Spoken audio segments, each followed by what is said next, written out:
Hey folks, this is Joshua Horton. How's it going today? I want to talk about something that I call I.D.E.A. I.D.E.A is an acronym that stands for Internal Dynamic Energetic Arts. What it is it's the self-development practice I have developed for myself over the past 16 years, coming from a bunch of different sources. I've read lots of books and gone to seminars and done trainings and all kinds of stuff around that. And this is my own personal practice that I've developed. So, this is going to be a 4-part video series. I've done this talk for audiences before, and it takes about 3 hours. And I'm not going to shoot a 3-hour video. I'm going to try to condense it into 4 videos under 10 minutes each. And to do that, I'm going to need to, simplify things as much as possible, and so we'll see how it goes. Now, this first video is going to be essentially practical applications. It's going to be tools that you use for this self-development. The other 3 videos are going to be a breakdown of the different aspects of being human, and simply those are physical, mental, and spiritual. Obviously there's many ways you could break it down. Humans are very complex, but like I said, I'm going to try to keep this simple and as tight as possible. So right now I'm going to give you 2 tools that we'll use, and I'll expand on them in each section of this series. So here's the basics. The first one is something I call creative concentrated focus. So what is that? Let's break it down. Creative concentrated focus. Creativity is it's like a thought form. It's something that bridges gaps. Creativity bridges gaps. If you're talking about problem solving, creativity comes in the form of a solution. If you're talking about artwork, creativity comes in the form of the outward expression of an inner idea. We all have, some idea of what creativity is. We are all creative to some degree. So, concentration. Concentration is when you remove everything from a situation except the particular substance you're working with. Let me try to re-say that. You remove all substances except the substance that you're working with. So right now we're talking about a mental thing, and so in our minds we can hold all kinds of stuff, thoughts, ideas, doubts, fears, emotions, all kinds of stuff. So instead of thinking all of that stuff, all we're going to do is be creative. We are going to remove everything except creativity from our thought process.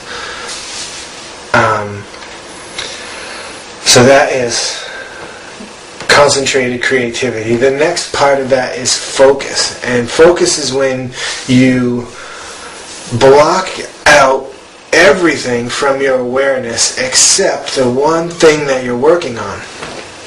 So, creative concentrated focus is a mind state of exactly what it says. When you're being creative, you've concentrated that, there's nothing else in your mind except creativity, and now you're focused on a particular problem or a piece of work or a piece of art or whatever it is you're doing.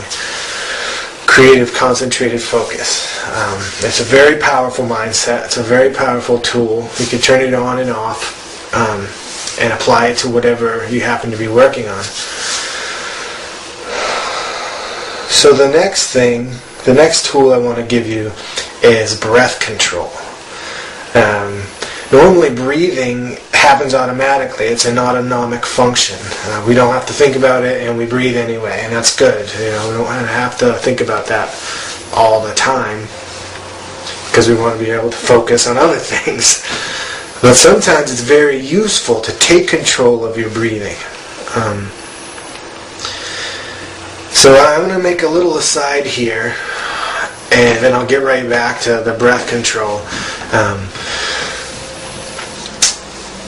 I want to say that what I'm talking about here is a framework. It's a mental model.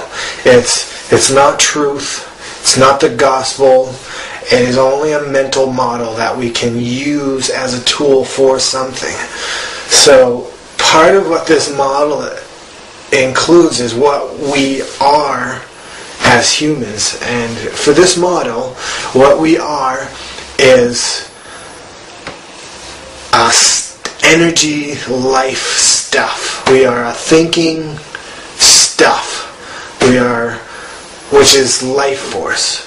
Our life force is this conscious thinking energy, and we are just made up of that. All of what we are is made up of this energetic life stuff. Like I said, this is just a model.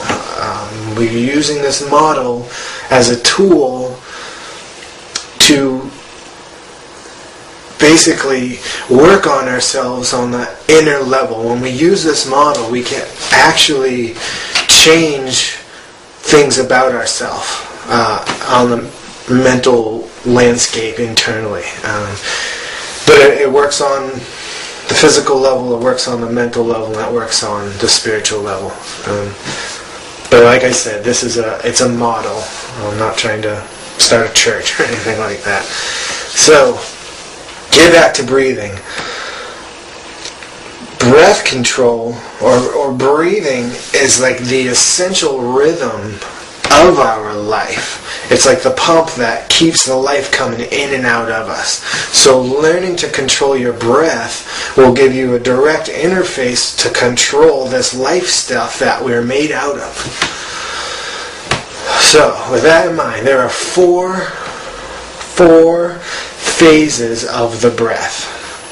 They are the inhale, which is when you're taking in life. They're the top of the breath, which is the space between your inhale and your exhale. Then there's the exhale, when you're letting out your air. And then there's the bottom of the breath, which is the space between the exhale and the inhale. So, the inhale, within this model, the inhale brings in life. The top of the breath integrates it. The exhale exhales out the toxins. And the bottom of the breath disintegrates. In order to learn to control your breathing, what you want to do is you break these four parts into a map. You assign each one a number. So a simple one would be, I inhale for 4 seconds, I hold it at the top for 1 second, I exhale for 8 seconds, and hold it at the bottom for 1 second. Now that will sort of mimic our natural breathing. And you've just controlled a breath cycle. Now you can change that map by just assigning a different number to different parts. And we'll get more into that on different videos. I could really do like a whole series on just breathing, but that's beyond the scope of this particular series. So there's breath control. You learn to control your inhale by counting how long you inhale. You learn to control your exhale by counting how long you exhale. And that's basically it. And you learn to control holding your breath with air and without air. And that's breath control. So, like I said, we'll get into the practical application of that in the different parts of this video series. Thanks a lot, and I hope this series is helpful to you.